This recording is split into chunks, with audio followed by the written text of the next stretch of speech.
ஒரு நாட்டுல ஒரு ராஜா இருந்தாரு. தன்னுடைய ஒரே பையனை செல்லமா வளர்த்தாரு. எதுவா இருந்தாலும் பையனுக்கு அள்ளி கொடுப்பாரு. அவன் எல்லா கெட்ட பழக்கத்தையும் கத்துக்கிட்டான். மது மாது சூது இது எல்லாத்தையும் கத்துக்கிட்டான். இப்படியே இருக்காரானே ராஜாவுக்கு வயசு ஆவ கவலை வந்துச்சு.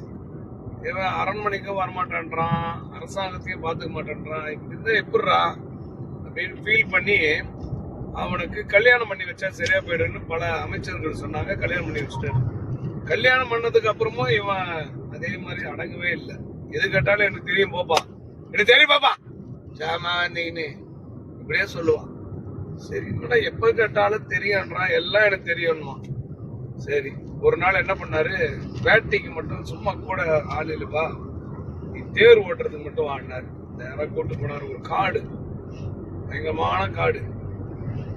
நீ பாத்ரூம் போறதா போயிட்டு வா, நான் பக்கத்துல தான் இருக்கேன்னு சொல்லிட்டு அவனை பாத்ரூம் போக வச்சுட்டு வண்டி எடுத்துன்னு கிளம்பிட்டாரு நாட்டுக்கு. இவன் தடுமாறுறான், என்னடா விட்டு போயிட்டாருன்னு. அப்புறம் எப்படியோ கஷ்டப்பட்டு அரண்மனைக்கு அப்பாவை அசிங்கமா திட்டுறான்.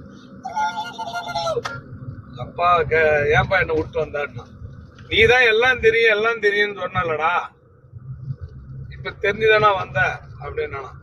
அவ்வளோ கஷ்டப்பட்டு வந்தான்னா, இதேதான் உன்னை கஷ்டப்பட்டு வளர்த்தல்ல, இதுக்கு நீதான் பொறுப்புள்ள மகனா அப்படின்னாராம். பிள்ளைகளுக்கு எப்பவுமே இந்த மாதிரி விஷயங்களை ஊக்கப்படுத்தாதீங்க.